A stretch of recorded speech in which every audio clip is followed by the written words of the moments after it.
السلام علیکم ورحمت الله وبرکاتو. امید لرم تاسو خاص دی او ان شاء الله چې وعلیکم السلام تاسو ویلی وي ځکه زما مسؤلیت دی چې وعلیکم السلام ووایي. ښه اوس به راځو زموږ د اصلي موضوع ته. برمل رور یو چیلنج ورکو ټولو مسلمانانو ته، عادیانو ته، څوک چې په خدای یقین کوي چې زما دا پوښتنې جواب کوي. او د ده هم چې نن مذاکره وه نعمت الله ورور ته او هغوی خپل په ډول باندې یو څه بحثونه وکړل، خو فکر کوم چې مثبت نتیجې ته ونه رسېدل. نو چون برمل ما نه پېژندو خو زما یو ویډیو لاندې کمنټ کړی و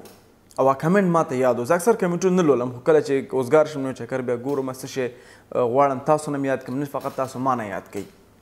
نو هغه یو ویډیو ما جوړه کړې وه چې د هغه ویډیو مضمون موضوع یې وه فکر کوم چې هر څه الله سبحانه وتعالی جوړ کړي دي. نو الله سبحانه وتعالی خالق څوک دی؟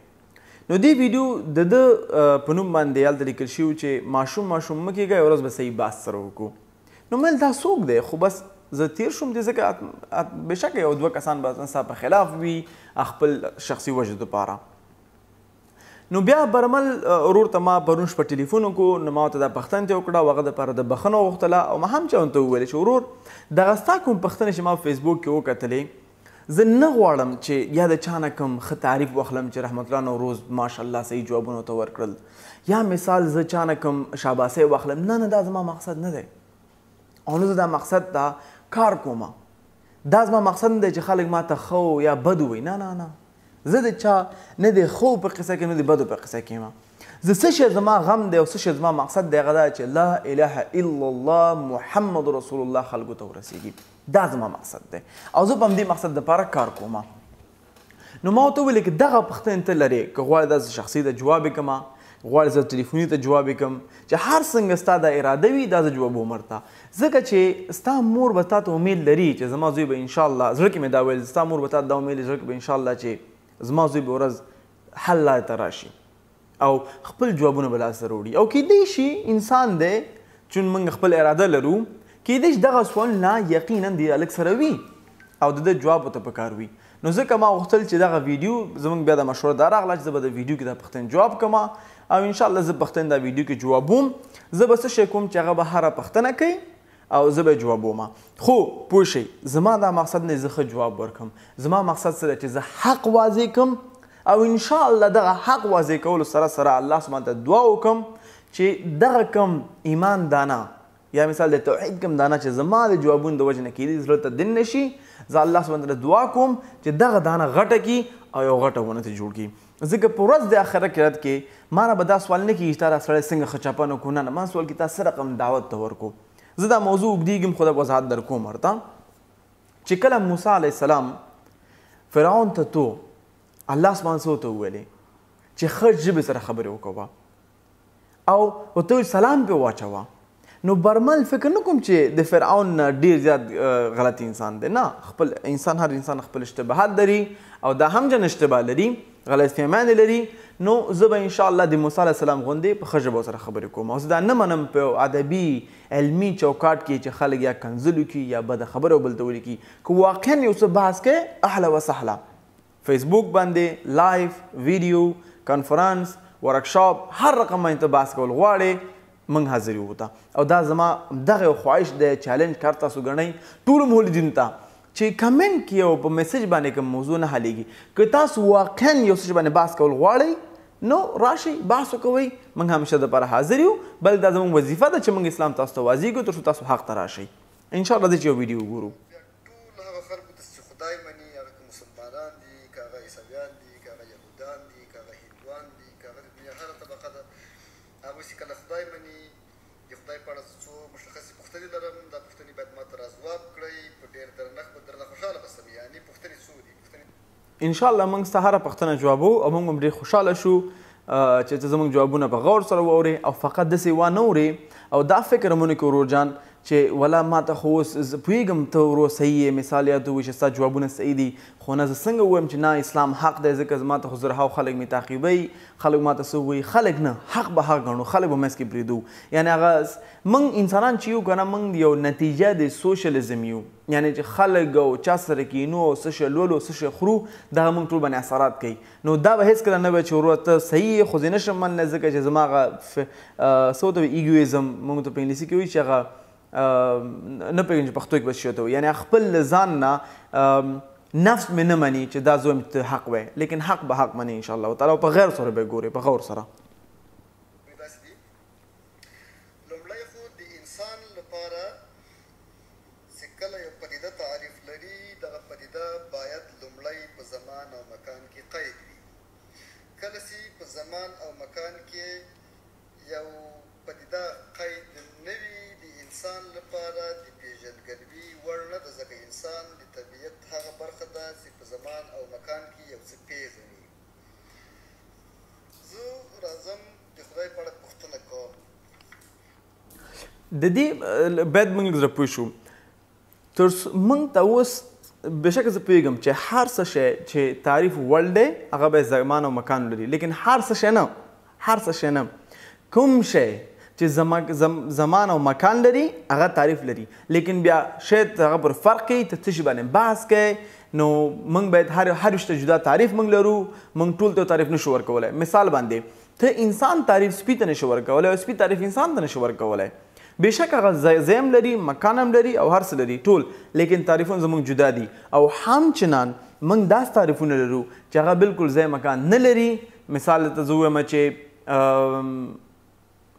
اخلاق یا مثال محبت نو ته نشي کولی چې زما محبت کلمه صرف د یو کس محبت سره یو ځای کې نه دا عمومي ده هر یو سره جدا جدا هغه دی نو یو ځای مکان نه لري دا تعریف هر یو ته راجع کېږي نه فقط هغه شان ده چې کوم چې زموږ په دنیا کې دي زموږ په کوم حقیقت کې دي دی دا تعریف وجود لري لیکن زموږ د حقیقت نه جدا موږ دا تعریف هیڅ کار نه کوي ځکه د هغوی دا تعریف نه دی نو انشاءالله مخکې ځو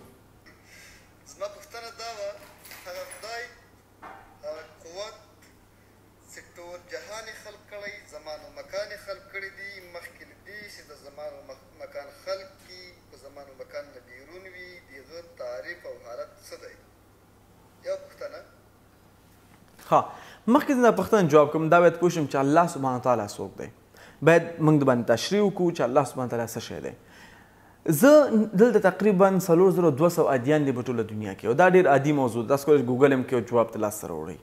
لیکن دلته زه چې ناست یم زه د اسلام جوابونه ورکوم د اسلام په قانون جوابونه ورکوم او د الله سبحانه وتعالی جوابونه ورکوم نه مثال هر یو دلته وروسته به د پوښتنې کړي هغه جوابونو ته به زه راشم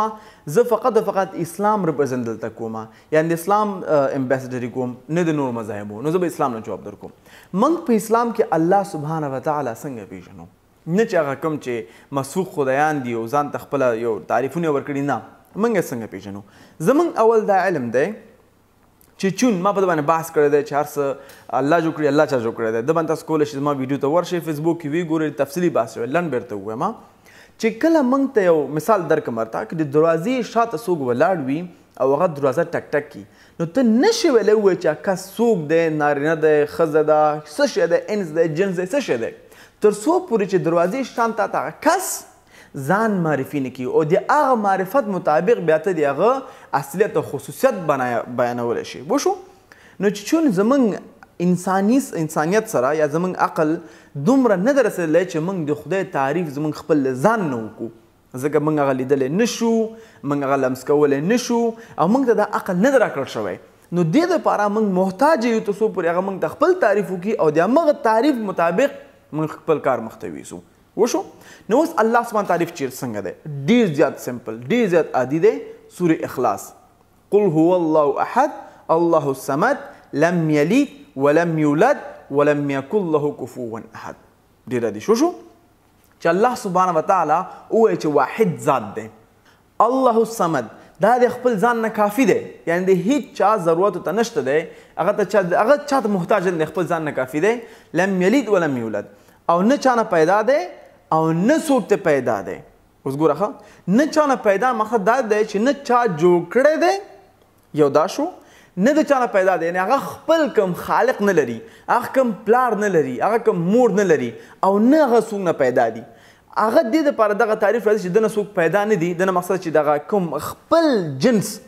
یعنی دغه خپل د الله سبحانه خدایي کوم تعریف د خپل ځان سره لري، یعنی دنه نور کوم خدایان نعوذ بالله وتعالی پیدا نه دي یا دا کوم اولاد نه لري. څنګه چې عیسویان دعوه کوي چې عیسی علیه السلام نعوذ بالله د خدای اولاد دی، دلته دا پوښتنه جوابیږي چې نه دی اولاد نه دی. ولم یکن له کفوا احد. دغه 15 لاین تعریف د الله سبحانه تعریف دی چې د په شکل باندې هیڅ هوک هم نشته دی. دا ډیر تفصیلي موضوع ده چې کوم زه فقط د پوښتنې جواب وم، تفصیل ته نه راځم د هر یو آیتونو د ساینسي او فلسفي، زه فقط پوښتنې جواب وم. نو اوس دلته بل آیت دی په سورې الشورى کې په سوره نمبر 2 آیت نمبر 8 کې چې الله سبحانه وایي د ده په شان ته هیڅ څوک هم نشته دی. الله سبحانه قرآن تعریف کوي چې الله سبحانه هیڅ څوک هم نشته دی او دا هر څه اوري او هر څه ګوري. لیس کمثله بشیء، د ده په شان ته هیڅ څوک هم نشته دی. نو چیرته چې دغه تعریف زموږ ذهن کې باید وي، نو ان شاء الله د الله سبحانه تعریف ډیر کم نه دی. بیا زموږ سره اوس مثال تعریفونه نور دي چې 9 نوي نمونه دي، اټریبیوټس دي، هغه باید وپېژنو څو بنګ الله سبحانه صحیح وپېژنو. نو اوس ما مقصد سره چې هماغه دروازې ته مثال ته راځم، زه منطقي بحث کوم. ښه زموږ ټول منطق دی ان شاء الله تعالی. ما یو پوره کانفرنس کړی دی ان شاء الله په الفلاح پوهنتون کې. جزاک الله خیره دل شینواري ورور، نور نو هم چې سالم فکر کې ورونو ملګرو چې دا کانفرنس جوړ کړی، هغه کې ما تقریبا 2 ساعته ورکشاپ ورکړی دی چې الله سبحانه تعالی ثبوت عقلي، منطقي او ساینسي په ټول باندې ما بحث کړو، فلسفي هم چنان. نو ان شاء الله تاسو هغه ویډیو به سبا ته اپلوډ کیږي، وی ګورئ، هغه به جدا موضوع وي. زما بحث دی الله سبحانه تعریف. نو موږ نشو کولی چې خپل ځان تعریف ورکو. اوس الله سبحانه تعالی اوري، نشو کولی چې موږ داسې یو غاړ غوږ ذهن ته راوړو چې دا څه رقم اوري، څه رقم غوږ دی. نه، موږ ته د بحث نه شوی چې موږ ته څومره علم راکړل شوی، موږ عمق علم راخلو او بقایا نو غلي کینو، ځکه موږ سره خپل نشته د دغه ذهنیت هم نه رسېږي چې دغه موږ خیاست وګورو، نور شیان نه. چې څه موږ ته راکړل شوی دی هغه موږ ته کافي دی او دا د اسلامي عقیده ده. نو اوس راځو د ده سوال دا و چې الله سبحانه وتعالی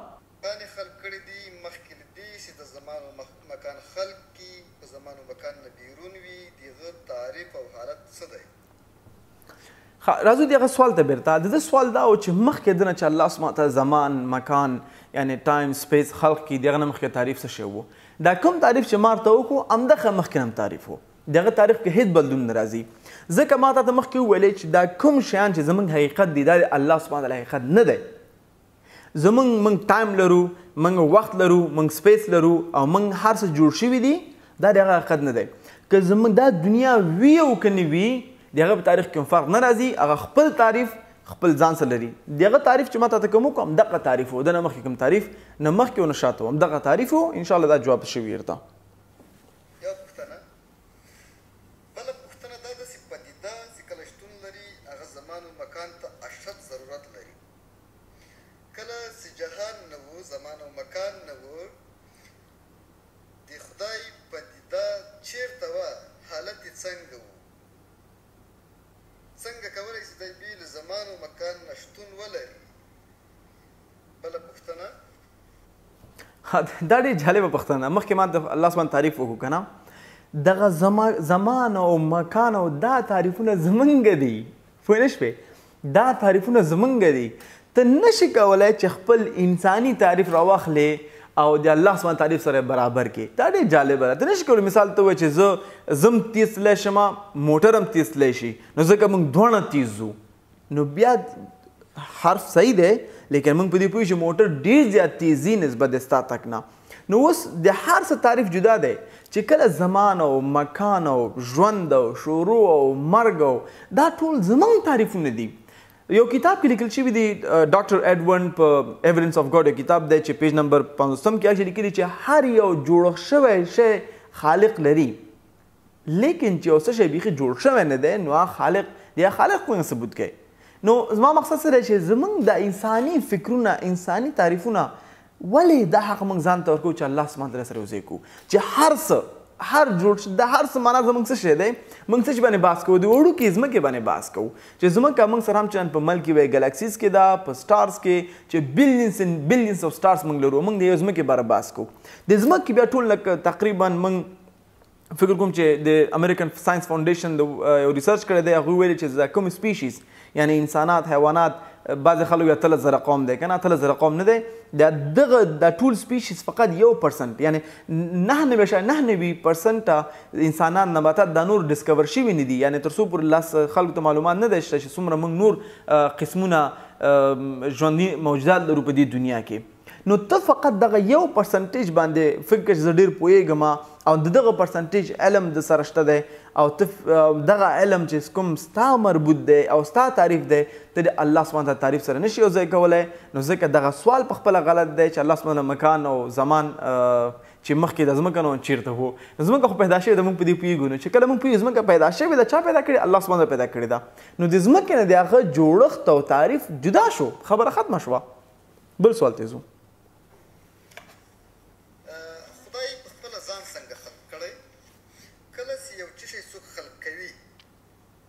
یعنی یو خالق شتون لري هغه حد اقل ځان خلقوي بیا ځان د خپل مخلوق دی خدای خپل مخلوق دی خدای مخلوق دی پوښتنه دا ده چې کله یو پدیده څوک خلق کوي د هغه لپاره دی مخکې له مخکې باید شتون ولري که شتون ونه لري ځان نشي خلق کولی دا چې دی خپل ځان خلق کوي له ده نه مخکې باید دی شتون ولري دا بله پوښتنه ده اوس یو خبره د ډېر زیات مهمه ده ښه چې څنګه الله سبحانه خپل ځان په خپله خلق کړی دی ما مخکې ذکر تاسو ته وکړو چې دغه شروع او ختم او مریضتیا او غم او درد او کمزوري او دغه زمونږ تعریف دی تا ته ما مخکې تعریف ته وکړو که نه چې الله سبحانه د ده په شان ته هېڅ هم نشته دی نو دا نه مقصد فقط چې دی آبجکټس نه دي یعنې ته چې الله سبحانه بوتل دی نه بوتل نه دی نو زه بوتل شان ته نشته دی چې دغه خلقیت تعریف د الله نه دی او بل موږ باید په دې عقلي باندې راځو چې الله سبحانه وتعالی بل چا خلق نه دی اوس راځو په ده باندې ولې ښه اوس مثال ته ووایم که چېرته الله سبحانه وتعالی جوړ شوی دی نو باید هغه بل خدای ولري نعوذ بالله وتعالی هغه باید بل خدای ولري هغه باید بل خدای ولري هغه باید بل خدای ولري هغه باید بل خدای نمبر د زی نو که چېرته الله سبحانه وتعالی مثلا ته ووایم چې کله دوی نه اوس باندې چا مسۍ جوړېږي خدای د چا مسۍ جوړ شو نو دنه معلومیږي چې هغه نه قوي ترین دا نعوذ بالله خدای دی ورونو که تاسو پر فلسفي موضوع باندې نه پوهېږئ نو لطفا ما غلط ما اخلئ زه فقط کوشش کوم چې فلسفي باندې دا موضوع واضح کړم میلن تاسو هم په دې پوه شئ نو دغه خدای بل خدای لري بل خدای لري نو چې کله دا خدای او کار کوي نو دا حتما دا بل خدای دی قوي دی نو چون د اراده د ارادې لاندې را د اراده د ارادې لاندې را که کله دا غواړي یو کار وکړي نو دا مجبور دنه اجازه واخلي دا مجبور دنه اجازه واخلي دا مجبور دنه اجازه واخلي دلته وحدانیت نشته دی ډیر دی نو دغه نمبر چې انفینټ دی انفینټ نمبر نامعلوم دی چې زی انفینټ نمبر دی نو ته دا ووایه چې حالا کله به یو کار وشي نه ځکه چې هغه انفینټ نمبر به ختمیږي نه ځکه د انفینټ نمبر اف خلق دی ډیر زیات نعوذ بالله خدایان دي نو هیڅ کله به مثال دنیا جوړو دپاره مثال ته ووایم چې د آخري خدای فیصله وکړه زه غواړم دنیا جوړ کړم یا منځني خدای فیصله وکړه چې زه دنیا جوړ کړم ځکه دلته اول بیخي شته دی نه ځکه همیشه اول بل دی هغه اول سیسټم نشته دی بیخي دلته زه په تعریف باندې نو که دغه خدای نعوذ بالله فیصله وکړه چې زه دنیا جوړوم دا خپل نه جوړوم زه به دا نور اجازه واخلي نو که دا اجازې سلسله ختمیږي نه نو دنیا هم څنګه راځي نو په دې منطق سره موږ ویلی شو چې الله سبحانه تعالی واحد ذات دی ځکه الله سبحانه تعالی وایي قل هو الله احد الله سبحانه تعالی واحد ذات دی دا ته چې کوم تعریف کې تعریف د خپل ګیډن تعریف الله سبحانه تعالی مه راوړه چې کله کوم تعریف ما تاسو ته وویلې مثال مې دروازې درکو تاسو درکړل کېږي تاسو باید هغه تعریف د کوم چا چې درکړی دی د هغه تعریف مطابق باندې بحث وکړئ مثال به ته الله سبحانه تعالی قاتل دی نه دی ځکه د تعریف موږ ته قاتل نه دی راکړی الله سبحانه غفور دی بلکې دی زه ویلی شم غفور دی ځکه چې قرآن کې موږ تعریف راکړی دی الله سبحانه تعالی وهاب دی بلکې دی ځکه چې موږ ته یې ویلي دي الله سبحانه تعالی حلیم دی بلکې دی ځکه ویلی شم که زه ووایم چې الله سبحانه تعالی قاتل دی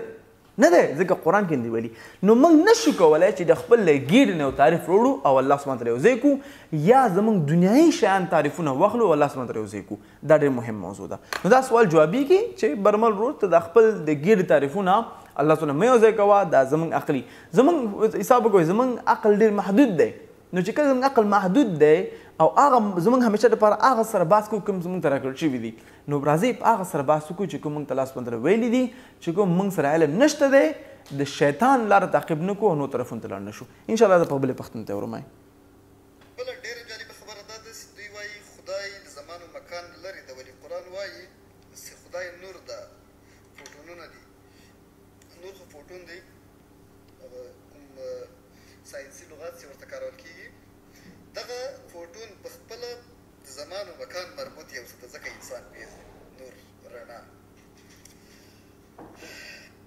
ګوره بله غلط فهمي ډېره غلط فهمي چې کله هم موږ خپل ګېډې نه خبره کوو موږ سره علم نه وي نو اخر موږ دې نتیجې ته راځو چې موږ هر څه خپل تعریفونه ورکوو خپل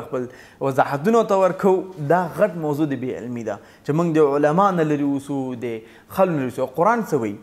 قرآن څه وایي چې موضوع باندې نه پوهېږي په سورې انبیا کې هم دا ذکر دی په سورې نحل کې هم ذکر دی فاسألوا الذکر ان کنتم لا تعلمون چې موضوع کې نه پوهېږي قسم خو چې علم لري نو اوس په کوم ځای کې د قرآن کوم تفسیر کوم حدیث راغلی دی چې دغه نور چې په قرآن کې ذکر شوی په سورې نور کې سوره 39 آیت نمبر 40 کې چې دغه نور اصلي فزیکي نور باندې بحث دی دا کوم نور چې په قرآن کې ذکر شوی دا فزیکي نور نه دی دا د هدایت نور دی او په دې باندې تفسیر در کوم د ابی بن کعب حدیث دی چې ابی بن کعب چې دغه نور د زړه کې نور باندې بحث دی په دې کې حدیث دی همچنان چې ایمان د زړه رڼا نو دا تفصیل بیا زیاتیږي ان شاء الله زه ویډیو جدا په هغه باندې جوړه کړم اوس راځو په دې تفسیر د آیات باندې ګورو د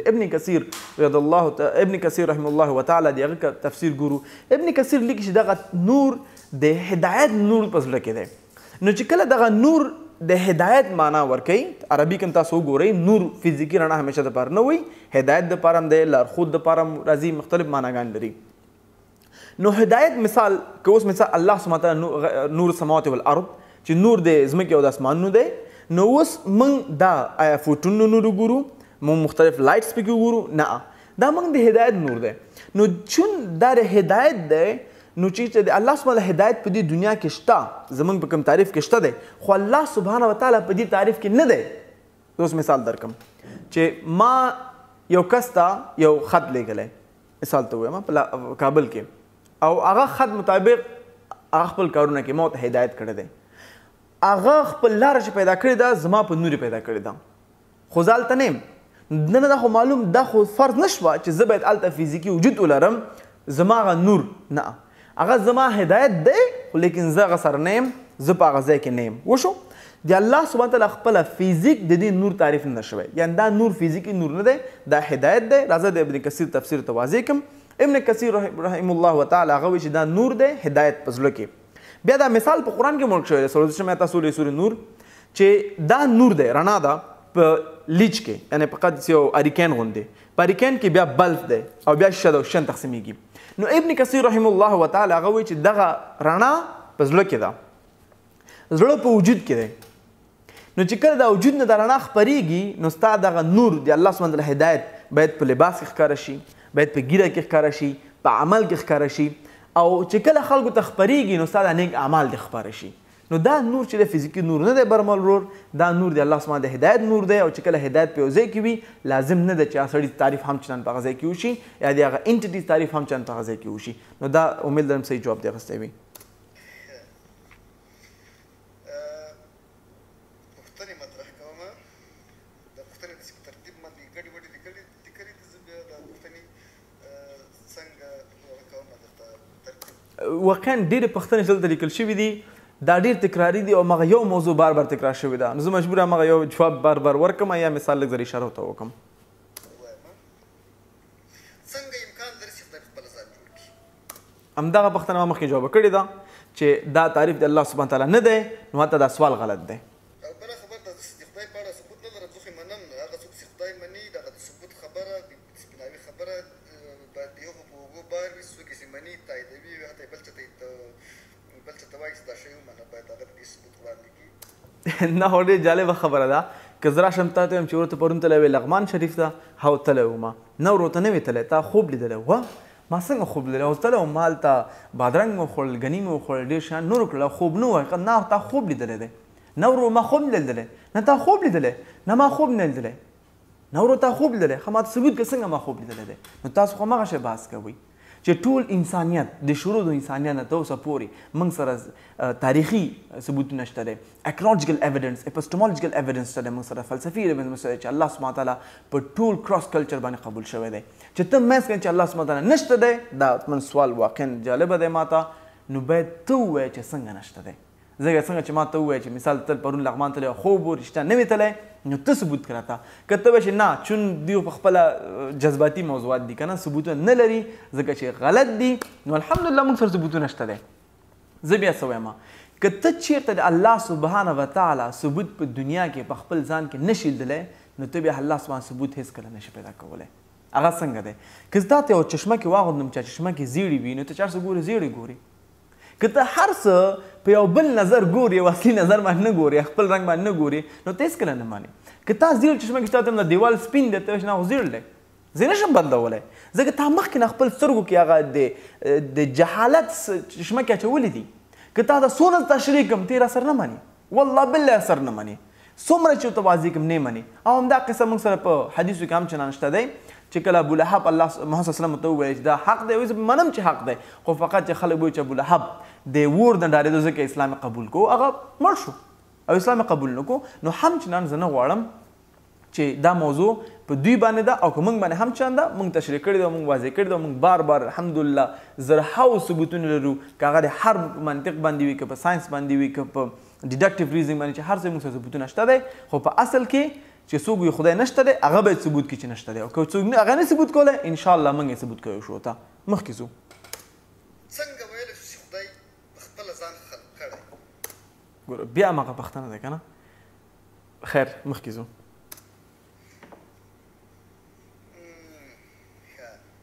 بله خبره دا ده چې د ځمکې حالاتو ته په کتو سره د خدای د مهرباني یا د ترحم یا د رحم و کرم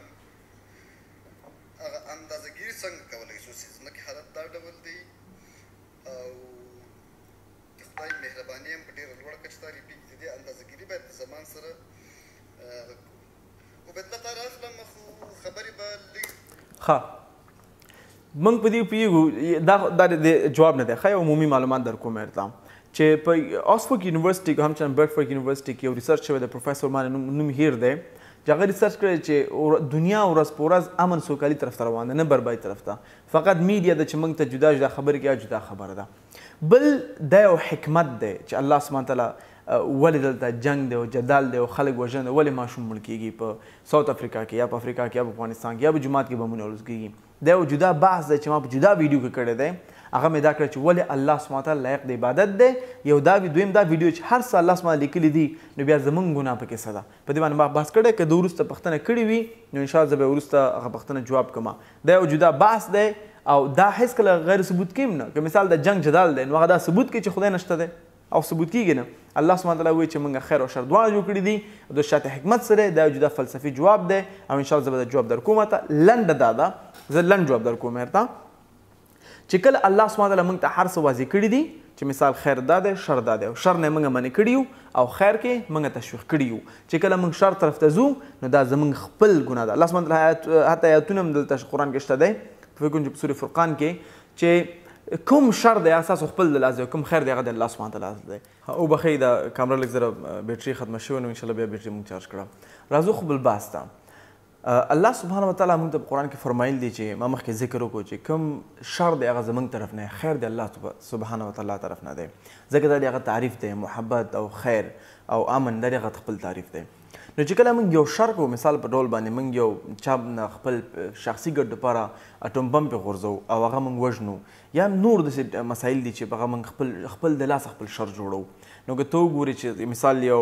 چاته په قار شي او الله سبحانه تعالی دا فیصله وکوه نو چې په قار شي او سړی بیرته په قار شي باندې یا ته مثال په قار شي او ویولې په قار کې یا په ډز پې وکړې نو هغه ته بیرته ولي او غټ شر جوړ شي نو هغه شر د پاره د الله سبحانه اراده نه وي بېشکه اجازه په دې وي چې هر څه د الله سبحانه کنټرول کړي اجازه یې کړې ده او تا ته یې ویلي دا کار مه کوه یو امتحان دپاره دا ټول هم یو امتحان دی څنګه چې ما مخکې ذکر وکړو چې الذي خلق الموت والحیات لیبلوکم ایکم احسن عملا دا زموږ امتحان دی او چې کله موږ دا امتحان کامیاب کړو نو انشاءالله وتعالی موږ به بهترین ژوند لرو دا ډېر تفصیل سره د باندې ما بحث کړی دی د ژوند تعریف ویډیو کې امید لرم تاسو دا وګورئ ورونو او خویندو زما هغه مولدین ورونو چې موږ ګوري متوجه شئ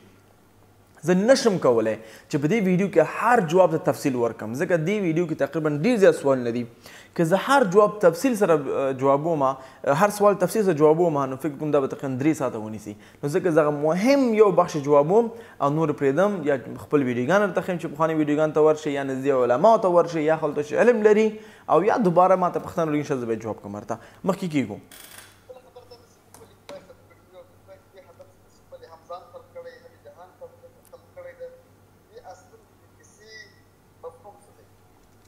ما مخکې وویل چې الله سبحانه خپل ځان نه ښخ کړی الله سبحانه تعالی دا تعریف د خلق او شروع او اخر نه لري. دغه تعریف زموږ د انسانانو دی. دویم مقصد څه شی دی؟ الله سبحانه تعالی ویلي دي، هغه مخکې ما جواب کړی دا، مخکې فکر کوم د سوال به کړی ځکه سوالونه بار بار تکراري دي چې د امتحان دپاره او امتحان چې کوم ښه منکې ښه بد دی، انشاءالله چې کوم منکې ښه دی هغه به جنت ته ځي. او ته په دې پوه شه د خلق نه والله بالله چې زمونږ کوم الله سبحانه وتعالی دی ډېر غفور رحیم دی. موږ یې خلق کړي یو خیر دپاره او موږ دلته همیشه موضوع د جنت او د خیر او د شر کوم بحث اکثر قرآن کې نده شوی. که تاسو غم وګورئ غم بیخي پکې ذکر نه، ځکه الله تعالی پوهېږي دا دنیا او امتحان دی، دغې تاسو غم ولې کوئ. نو تاسو راشئ چې هر مشکل دی ماته راشئ، چې هر ګناه کوئ اخر توبه وباسئ، ما ته زه بېرته بخم. د باندې تفصیل باندې زه بحث کوم چې لږ وروسته راځئ مخکې ځو. ما د دې جواب ورکړ چې ولې اسوه موږ خلق کړي یو.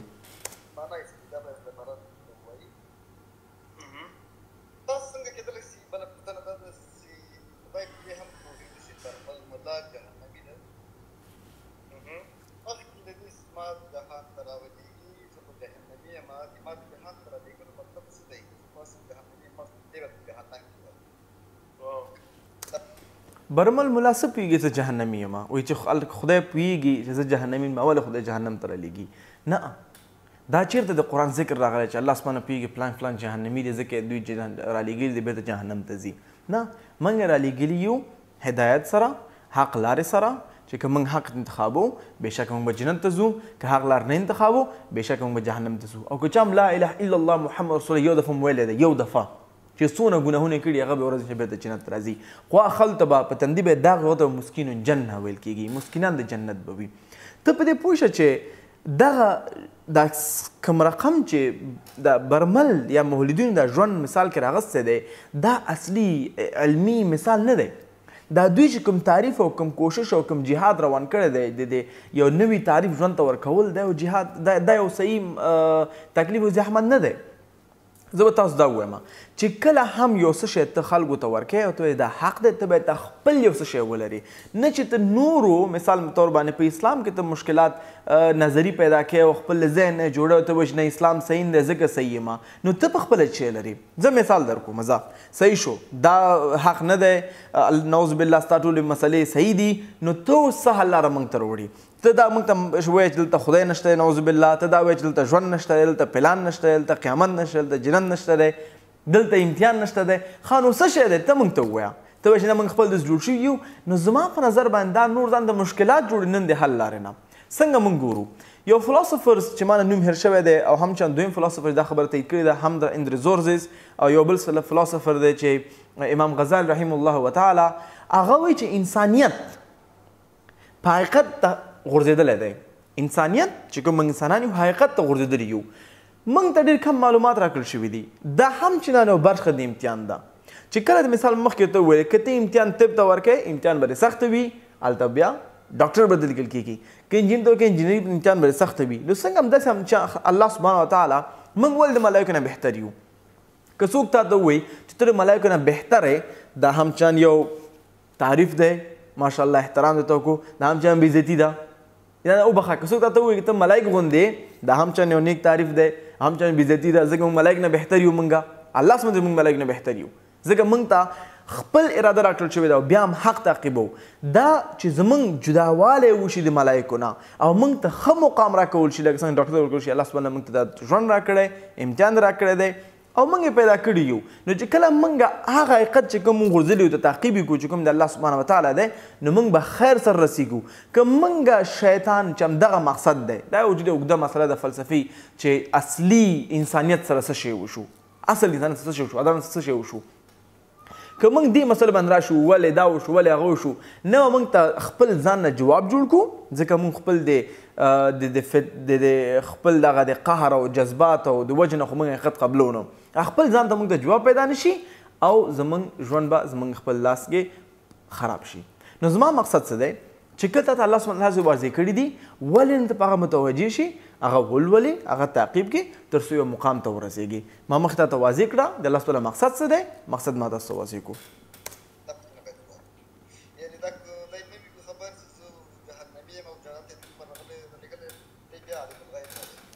دا قصه ډېر زه یو نه پوهېږم چې برمر واقعا کوم لیسانس یا کوم علم یا کوم پوهنتون نه فارغ شوی دی او که څنګه حساب دی څنګه داسې یو ډېرې بې منطقې او بې معنا پوښتنې کوي یو طرف نه یو خبره کوي بل ته نه بله خبره کوي نو مختلف ځایونو نه بحث راټولوي او خیال کوي چې دغه بحث ما صحیح ثبوت کړي نه بحث داسې دی الله سبحانه وتعالی موږ سره ډېر مثالونه چې الله سبحانه وتعالی په غیب هم خبر دی او په دې هم خبر دی موسی علیه السلام قصه تاسو وګورئ په سورې ابراهیم کې مشته دا قصه تاسو قصه په سورې بقره کې ده د خضر او د موسی علیه السلام قصه تاسو ولولئ چې ولې خضر هغه ماشوم ووژو یو مثال دا ډېر مهم موضوع ده دا کې چې ولې ماشوم ووژو چې نیمې قصې نه خبر نه ته نه پوهېږي بیا پې دویم ولې موسی علیه السلام چې کشتۍ خضر ولې کشتۍ خرابه کړه او موسی علیه السلام بار بار ته ویل چې دا ولې ته کوې هغه ته ته نه پوهېږې زه بهتره پوهېږم ځکه د موسی علیه السلام او د خضر دا فیصله شوې وه چې ته به زما کارونه ګوتې نه وهې زه تا ته علم در کوم نو چې کله هغه ته علم ورسېد موسی علیه السلام ته هغه بیا ارامه و په هره خبره باندې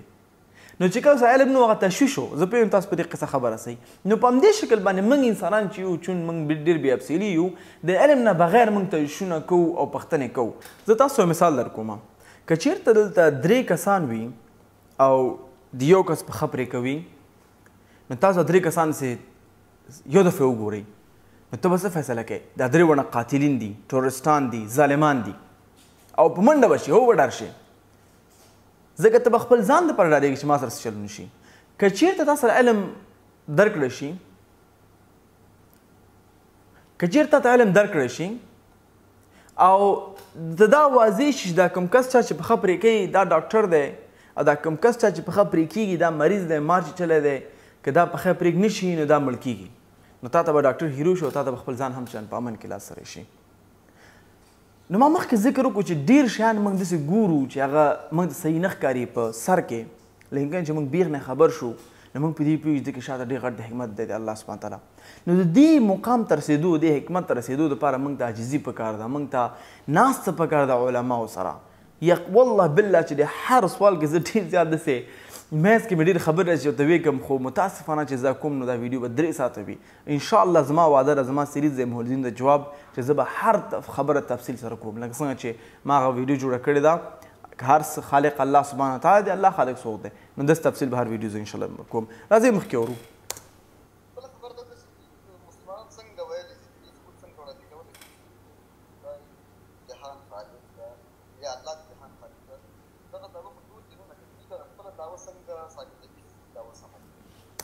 په اسلام کې موږ په اسلام کې الله سبحانه وتعالی چې قرآن یو آیت دی په سورې العمران سورې نمبر 3 دی د منوسم کې ان الدین عند الله اسلام فقط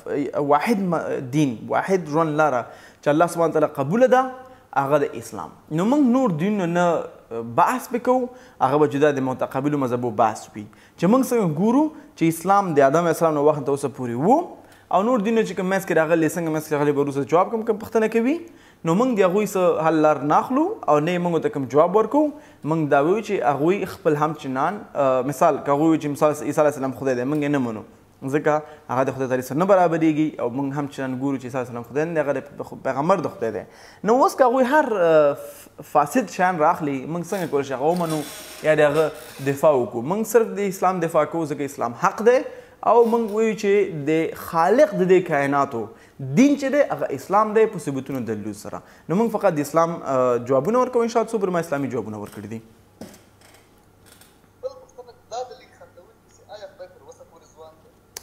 دا رښتیا خندواره ده چې ته دا پوښتنه هم کوې په دې هم پوهېږې چې الله سبحانه تعریف څه شی دی دا ځوان او دغه تعریفونه زمونږ دي که نه نو واقعا خندواره ده هغه هم پرې خاندي هغه په دې خاندي چې دا پوښتنه زه په دې خاندم چې دا څومره ذهني هغه ده چې دا پوښتنه هم کولی شي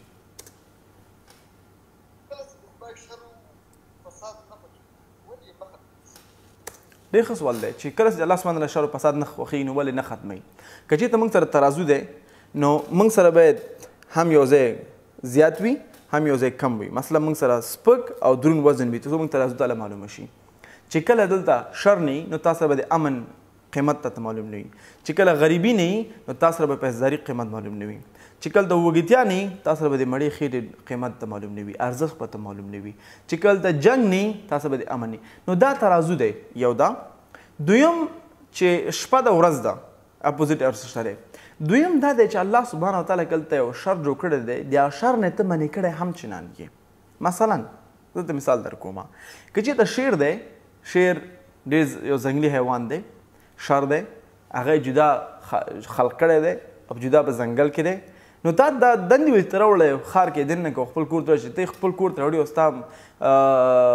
مور یا ښځه یا د بل باندې حمله کوي او خوري ورته نو په دې کې ملامت څوک دی ملامت ته ستا هدایت نه تعقیب کړی نه چې خالق د دې کوم اسباب چې دی مثال چقو شو چقو هم شر دی هم خیر دی که ته چقو راخلې څوک به وژنې شر دی که ته پې ماشاءالله ښایسته رومیان دانې کې او ما ته ښایسته هګۍ رومیان پخې سهار چای کې نو دا بیا خیر دی هګۍ رومیان زما ډېر خوښېږي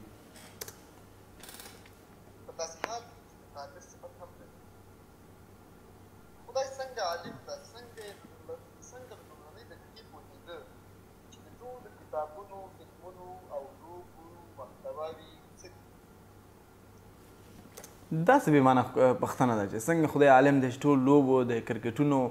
د څه شي بې معنه څه شي دي زه خو په دې پوښتنې بیخي پوه نه شوم چې دې پوښتنې د مقصد څه دی ما تاسو مخکې وویلي که نه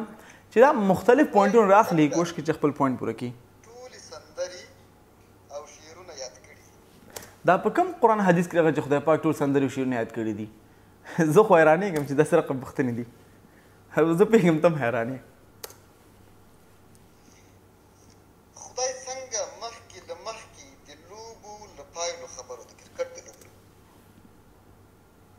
خدای څنګه د کرکټ لوبو پایلو خبرو استغفر الله دا موږ د خالق د کائناتو باره کې بحث کوو او ته راغلی د ماشومانو پوښتنې دلته وړاندې کوې استغفر الله ورور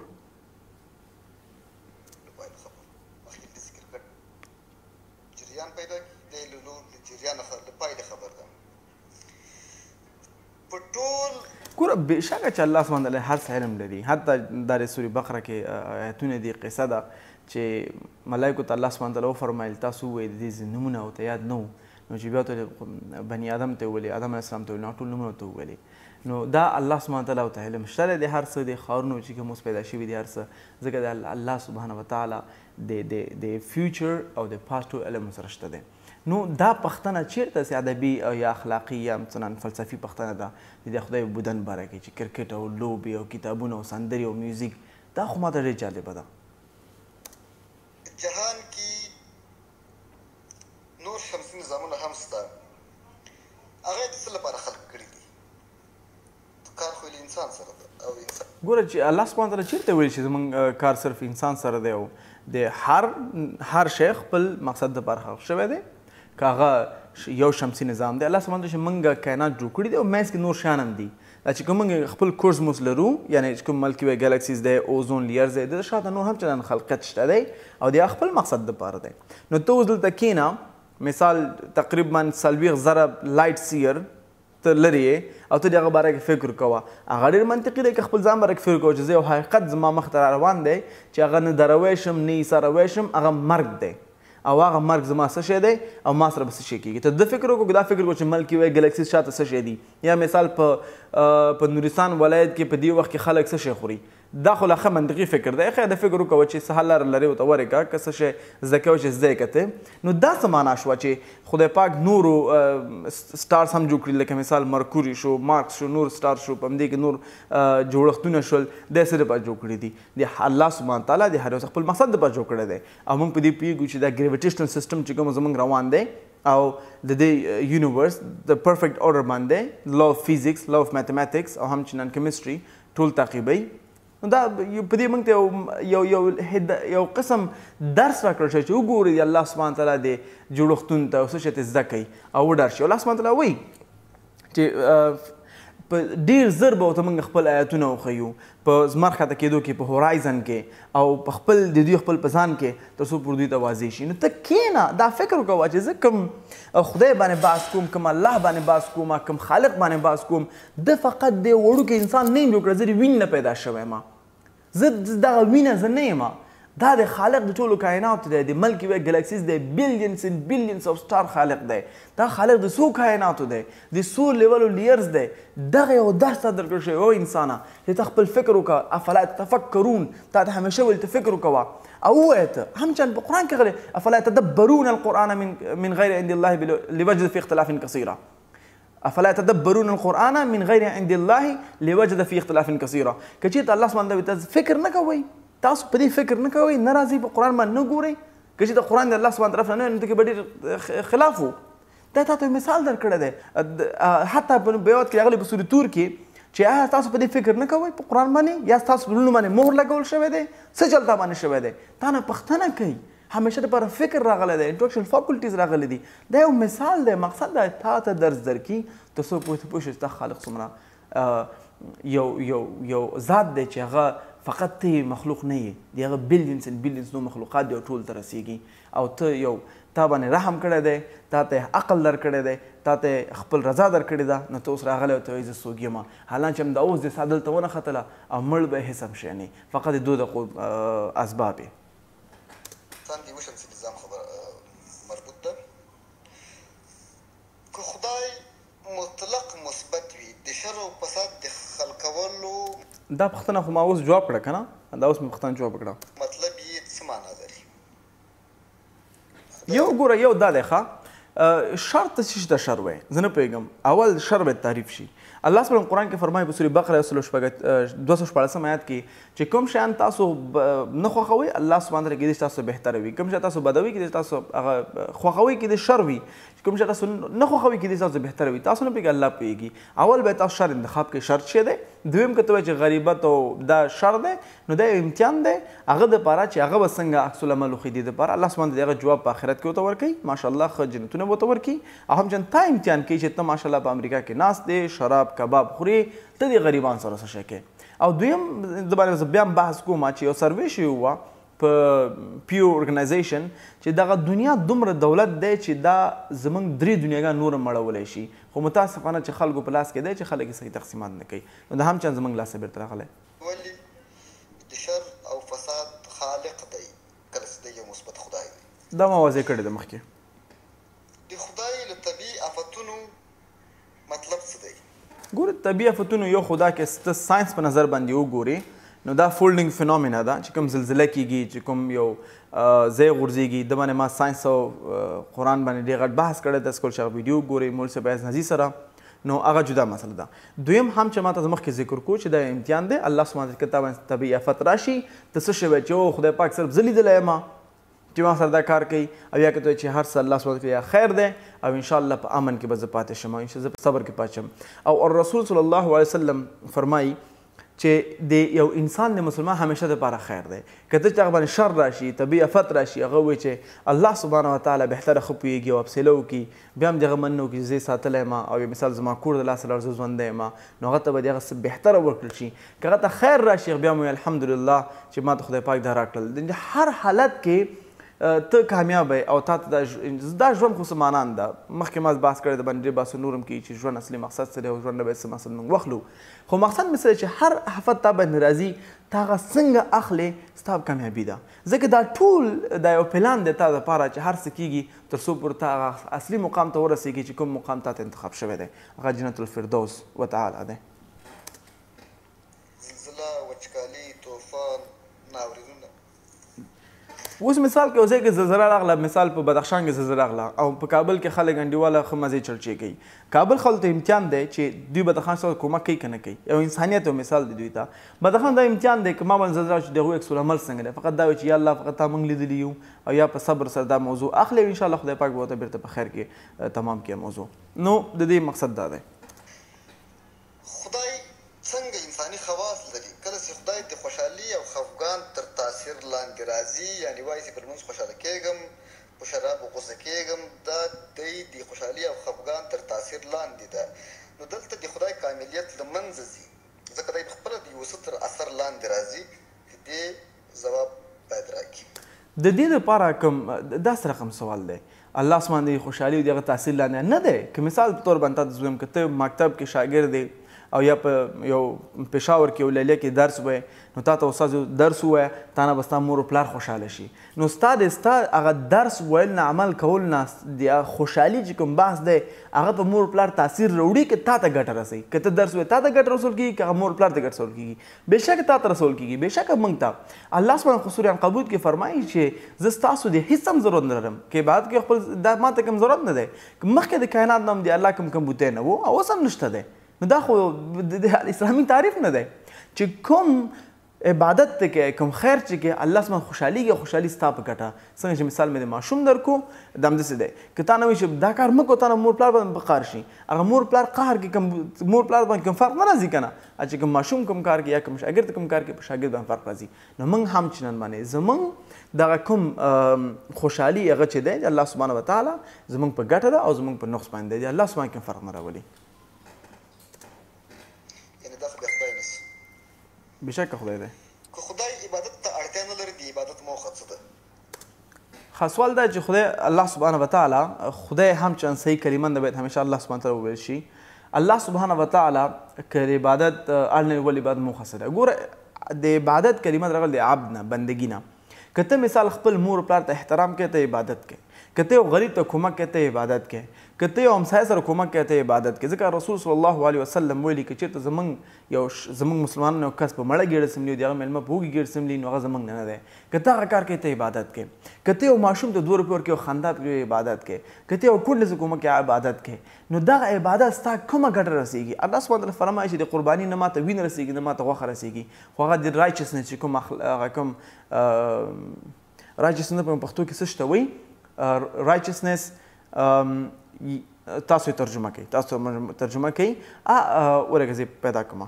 ایمانداري یا دینداري هغه ماته رسېږي چې دغه مثال تا سره د الله سبحانه وتعالی هغه شته دی بل خدای ته عبادت کول خدای پیژندل دي خدای سره مینه کول دي د خدای اطاعت کول دي او د هغه په هدایت باندې مخکې تګ دی او بیا الله سبحانه فرمایي چې اطیعوا الله واطیعوا الرسول د هغه په رسول په پښو د عمل باندې پښو لارو باندې تګ پکار دی زه ډېرو بخښئ زما پښتو ضعیفه ده زه ډېرې مسلې نشم واضح کولی نو هغه چې عبادت دی هغه پورې اړ نه دی هغه زموږ ته دی چې کوم عبادت کوو زموږ کامیاب یو که وینې کوو موږ ناکامه یو چې څوک هم الله سبحانه تعالی ته عبادت کوي هغه به په دې دنیا په هغه دنیا کامیاب وي که څوک نه وي هغه به ورکي او الله سبحانه هم چا فرمایي په سورې تور کې که څوک هم ما له هیره وباسي په بدل کې به زه د هغه خپل ځان په خپل د هغه له هیره وباسم یعنې هغه که څوک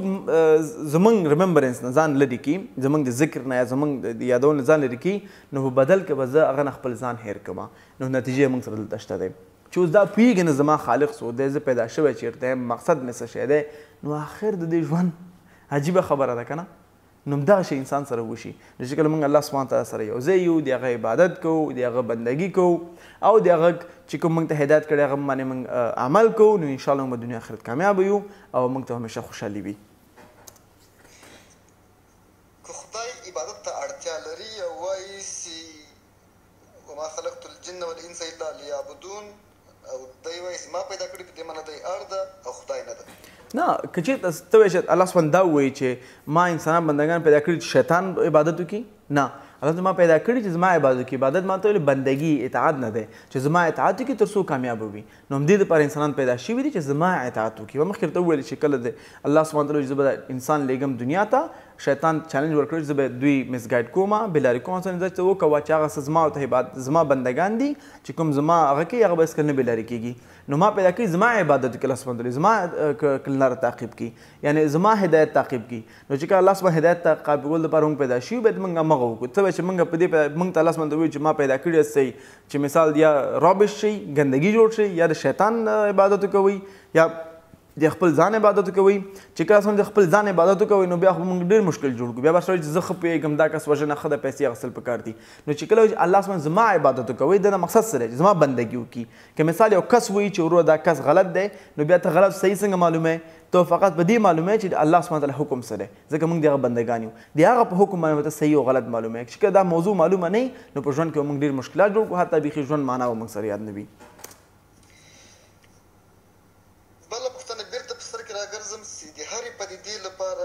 بیا ما سوال دی چې ما جواب کړی دی کولی شي اول ته لاړ شئ هره جوړ شوې پریده نه الله سبحانه وتعالی زمان او مکان ته اړتیا ده حتی د انصاف لپاره کله چې بې عدالتي په زمان و مکان کې د ننې رامنځته کېږي باید انصاف هم د زمان و مکان قید وي. بالکل دا خو ډېر واضح خبره ده که مثال یو کس بیا هټلر شو یا مثال کم نور خلک شو چې په جوماتونو کې خلک وژني که هغوی خلک وژني بې عدالتي وشوه نو د هغوی به باید سزا په قبر کې وي په همدې دنیا کې به وي او باید سزا به په انشاءالله په روز آخرت باندې به وي نو دا په همغه زمان او مکان کې دا جواب شته دی او بعضې خلک بیخي په خپل ژوند کې ډېر زیات مشکلات سره مخامخ کېږي چې بې عدالتي کوي هغه خپله سیکونس جواب لري لکه څنګه چې یو صحابي وي چې کله زه بیرون ما چا سره لږ زره ګناه وکړی وه مې چا ته بد وویلې نو زه به کور کې ما ته به زما ښځې زما ماشومانو غوږ نه ایښودو نو بیرته به ما ته جواب راته همداسې وګوري بعضې خلک لږ زره حرام پیسې کور ته راوړي نو ډېر بربادي ورته رسېږي نو بې عدالتي جواب د دنیا کې هم شته دی او په هغه دنیا کې هم شته دی. اصلا د خدای د شتون او د ټولې کیسې هدف څه دی؟ داسې موږ مړه سو دوزخ ته ولاړ سو جنت ته ولاړ سو کیسه خرابه سي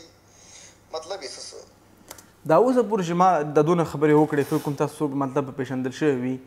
او دا یو محبت وجه ده چې کله الله سبحانه موږ پیدا کړي یو دې دنیا ته او یقین تاسو یو خبره کوم راځئ ګوره دغه ژوند دی موږ سره دی که نه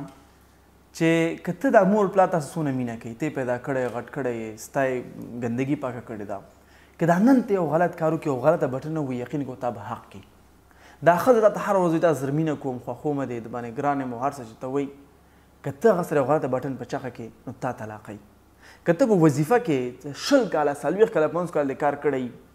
هماغه وظیفه کې ته غلطه بټن په چغه کې نو تا به وظیفې نه منفق کوي وګورې دې رب ته وګورې دې رب ته که ته څونه ګناهونه وکړې الله سبحانه ته بیرته راشه یا عبدي بیرته راشه او زه تا ګناهونه معاف کوم او تا جنت ته زه لیږم که ته بیخي دوزخ ته هم لاړ شې تا دوزخ نه بیرته وباسي او رسول صلی الله علیه وسلم ستا به هلته سفارش وکړي او تا به راوباسي او بیرته به جنت ته دې بوځي نو د دې مقصد څه دی چې دې دنیا کې ته یې رالیږلی ته د هغه اطاعت وکړې ارزش وپېژنې د امن او سوکالي هغه ژوند مقصد ویډیو تاسو وګورئ د ژوند تعریف ویډیو انشاءالله دا جواب سوال به د جواب شي او بیرته بیا آخرت ته لاړ شو بیا بیرته مزې چړچې کوه نو دلته انشاءالله زه کولی شم نور پوښتنې مې واورم تفصیل چې ورکوم ویډیو به ډېر اوږده شي د خدای مطلب څه کیسې مطلب څه دا خبره باید روښانه شي کیسې مطلب چې موږ ټول به انشاءالله جنت کې خوشحاله وي انسان ته د سکس او شرابو توصیه کوي یا وعده ورکوي دا په اسلام کې یو بد کار دی چې سکس او شراب ورکول دا چې اسلام کې بېشکه شراب بد کار دی لیکن سکس بد کار نه دی سکس پوه شئ ښه چې الله سبحانه تعالی تا ته هر څه دپاره لاره درکړې ده که ته چیرته غواړې چې چا سره سکس وکړي تا ته الله سبحانه تعالی لاره درکړې ده چې خپل ښځې سره کولی شي نږدې شي حلال نکاح باندې او دا هم چې نن ډېر خلک وایي چې واحد ژوند صحیح لاره هم دا ده شراب چې خدای پاک حرام کړي دي نو ته د دې دنیا او د هغه دنیا شراب مشي برابرول کنه دا شراب په څونه ګندګي سیستم باندې جوړ شوي څونه بدبوی کوي په څونه ذهن باندې وجود باندې په ګردو باندې اثرات راوړي نن سبا تقریبا 400 میلیونه خلک هر کال وژل کېږي فقط دې چې هغوی ډرګز استعمالوي او شراب د هغوی ډرګ کې خمر کې حسابېږي نو ته دا شراب برابروې ته نو دا شراب په دنیا سره هم برابر وکنه همیشه لپاره د هر تعریف سره جدا تعریف مې یو ځای کوه هر څه خپل تعریف باندې ګوره که ته تعریف ته نارینه تازه شمې ته ولادت ورکړه ځکه ته نارینه ستا تعریف د ولادت نه دی که دلته یو ښځه زه پوهېږم دا ولادت تعریف لري زه د تعریف کوم نو ته که دومره فرق نشي کولی ورور نو دا بیا جدا مسله ده دا د خدای یو غیر اسلامي کار دی که نه جواب شوی انسان څنګه د خدای د ځانګړو په هکله یا د ځانګړنو په هکله پوهېږي د کومه پوهېږي انسان څنګه پوهېږي چې الله سبحانه تعالی خپل کلام لیږلی دی القرآن الکریم او د محمد صلی الله علیه وسلم په طرف لورې ته الله سبحانه لیږلی دی او محمد صلی الله علیه وسلم موږ ته درس راکړی دی موږ ته یې ښودلي دي او موږ ته مقصد ټول انسانیت ته او که ته زموږ موږ الحمدلله قرآن لرو او قرآن ثابت دی چې الله سبحانه کلام دی نو موږ د قرآن نه پوهېږو او دا صحیح پوهه ده او تم باید په همدې سیسټم باندې الله سبحانه وپېژنې نه په خپلې ګېډې نه دا څنګه ویلی شو چې خدای په خپله ځان خلق کړی تکرار پوښتنه الله سبحانه تعریف نه چې خپل ځان خلق کړي دا ما بار بار ویلي دي او بیا نشم تکرارولی اصلا یو څوک څنګه په خپله ځان پیدا کولی شي بیا تکرار پوښتنه ما مخکې ته بیا وویلې چې هېڅوک خپل ځان په خپل نشي پیدا کولی دا واضح خبره دا مهلدین دي چې وایي کائنات خپل ځان په خپله جوړ کړی دی نو خپل په خپل په خپل چال کې په خپله ګیر راځي که نه نو الله سبحانه تعالی تعریف ما اول کې کړی دی او که تاسو آخر کې راغلی ویډیو بیرته اول ته ورشئ او دا جواب لاس سره وړئ کله چې دوی په خپله ځان پیدا کوي له هغه نه مخکې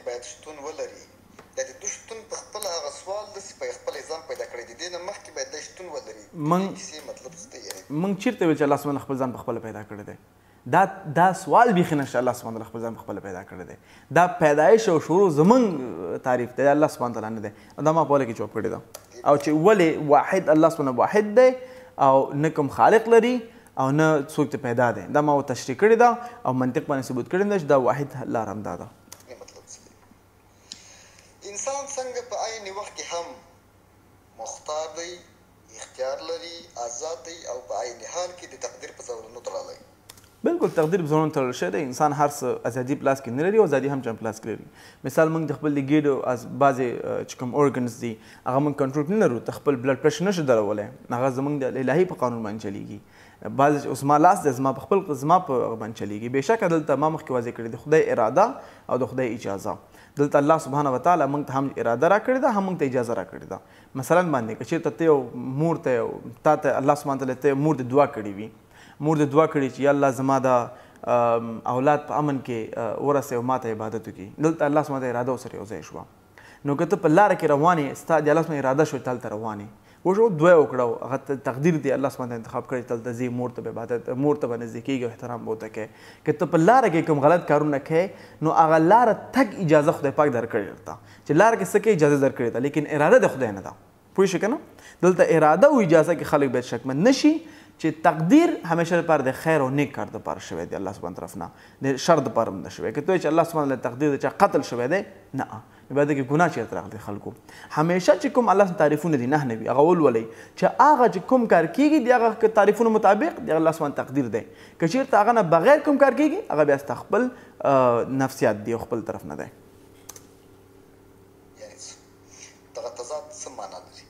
اراده او اجازه تضاد دی ما مخکې ته وویلې بحث مې وکړو په نړۍ کې ډېر ادیان مخکې هم تېر شوي دي اوس هم شته مذهبونه همدا شان هر یوې د خپل حقانیت دعوه کوي چې زه په حقه یم اوس هم کوي مسلمانان څنګه کولی شي دغه خپل دیني حقانیت ثابت کړي د نورو په وړاندې دعوه د ټولو یوه ده خو دوی وایي چې موږ په حقه یو دې ځواب باید ځینې واخلم ګوره الله سبحانه وتعالی څنګه فرمایي په قرآن کې وان من امة الا خلا فی نذیر په سورې فاطر کې 40 آیات دی چې موږ هر قوم ته او داسې کوم قوم نه تېر شوی امت تېر شوی چې هغه ته موږ کوم یو وارنر نه لیږلی بیا الله سبحانه فرمایي سورة رعد کې چې ولکل قوم هاد په هر یو قوم ته موږ یو وارنر لیږلی دی نو چې کله هر قوم ته پیغمبر تللی دی نو هغه پیغمبر بیا چې کله مړ شوی دی خلکو د هغه پیغام بدل کړی دی خپل فایدو دپاره او هغه پیغام نه دوی خپل ځان ته یو څه شی جوړ کړی دی او عبادتونه شروع کړي دي مثل که اوس مثال ګورو موږ د عیسویان ګورو چې عیسی اسلام راغی ورته دوی دا خدای دی او ترنټي جوړ کړه هولي ګوسټ او ګاډ سیسټم یې جوړ کړو او پول یو جدا یو مذهب جوړ کړو نو د هغه درس باندې په هغه سیسټم باندې دوی هر یو منطقه کې دوی ځان ته جدا جوړ کړل خو بیا الله سبحانه چې کله آخري پیغام راولېږو محمد صلی الله علیه وسلم ته ورکړو او بیا دا ټول منسوخ کړل چې کوم پخواني کتابونه وو هر یو کتاب مخصوص شو موږ ته ویل چې محمد صلی الله علیه وسلم فقط د عربانو دپاره نه دی مخکې هر پیغمبر د خلکو دپاره و د ټول دنیا دپاره دی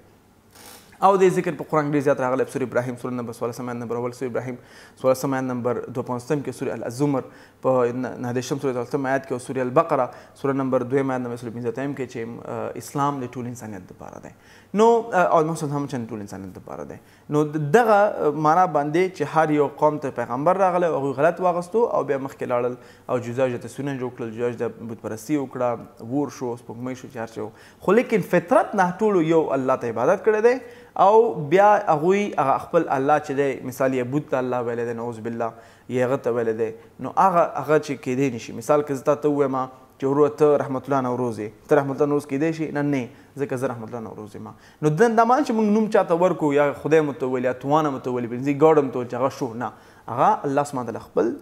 د خالق د کائناتو دی او اسلام د حقیقت دین دی په ثبوتو دلیلونو باندې چې کوم اوږده جدا ویډیو به وي ولې هر انسان چې په کومه جغرافیه کې پیدا کېږي دا ما جواب کړی ده جغرافیې د مربوط خدای دا ما جواب کړی زما پوښتنې همدومره وې ښه چې ستا پوښتنې همدومره وې وروره امید لرم ته دا ویډیو وګورې او دوباره بیا که ته پوښتنې لرې انشاءالله موږ مخکې ځو انشاءالله که ته حقیقا غواړې چې حقیقت ته راورسېږي صحیح ده او ته وایې نه چې زه ګوره ورونو په دې په ځان پوه شي دا به ټول ته هدایت وکړم دې خبره کې چې دلته ډېر خلک دي که علمي د وجې نه د جهالت د وجې نه ځي امریکا ته او اروپا ته نورو ملکونو ته د هغوی خپل د کیس قبلولو لپاره دین خلاف خبرې کوي او کوشش کوي چې زموږ هغه جذبات او قهر واخلي او بیا خلکو ته ښکاره شي وګوره زما کیس قبول شو دا خلک ما وژني او زما کیس قبول کړي ما ته په ننګاره کې تر څو پورې دلته په من کې پاتې شم زه پوهېږم دا کس به کېدای شي برمل ورسره نه وي نو زما په نظر باندې که چېرته واقعا حق پلوونکی یې او حق لیدونکی وي حق تا ته موږ واضح کړی دی او انشاءالله نور به هم ته واضحېږو نور به هم ته واضحېږو نور به هم ته واضحېږو څو پورې ته پوه شي پرې ځکه زموږ وظیفه چې تا ته پیغام رسول دی هدایت کوونکی الله سبحانه وتعالی دی او زما په نظر باندې ته یو ورځ کښېنه پوهېږم تا ته مزموز هم یاد وي موږ به د هیره نه وي دي دا ټټو مټو سوچ هېڅ پروا نه کوي خیر دی یو ورځ کښېنه یو ورځ مونځ وکوه یا ځان سره کښېنه او په دې که چېرته ته مونځ نشي کولی خیر دی یو ورځ کښېنه او همداسې دعا کوه چې یا رب ما ته هدایت وکوه چې زه شیطان کوم حد پورې وړی یم خیر دی زه حد ته ورسېدم ما ته بیرته هدایت وکړه که چېرته ته وایې چې نه زما نه به دا دنیا لاړه شي او ما نه به دا پلانکی بیسانکی لاړ شي نو دا خو تا نه هسې نه ځي ځکه ته به نن سبا یو بل سبا یو دریم سبا خو به مړې تا نه خو هسې نه ځي نو لیکن بعد مرګ نه به ته څه شی کوې دا ګورې والله بالله مخکې ما ته زما دا یو مقصد نه چې ته ما ته یا خیر ووایې یا ما ته بل کس شر ووایي یا ما څوک شاباسۍ راکړي یا څوک ما ته څه شی وکړي نه نه زما پیغام دا چې ما نه الله رضا الله رانه خوشحاله وي او د هغه دین وضاحت زه خلکو ته ورکړم امید لرم چې کوم اشتباه مانه شوي کوم غلطي شوي هغه دپاره زه بخښنه غواړم او دویم د الله سبحانه تعالی نه معافي غواړم که مانه اشتباه شوي بېشکه دا اشتباه زما نه ده چې کوم خیر بیا ټول د الله سبحانه تعالی واخر الدعوانا ان الحمد لله رب العالمین او زما هم چن ټول محدودین چیلنج دی هم چن دعوت دی چې راشي سره بحث وکړو څو پورې حق ته ورسېږو السلام علیکم ورحمة الله وبرکاته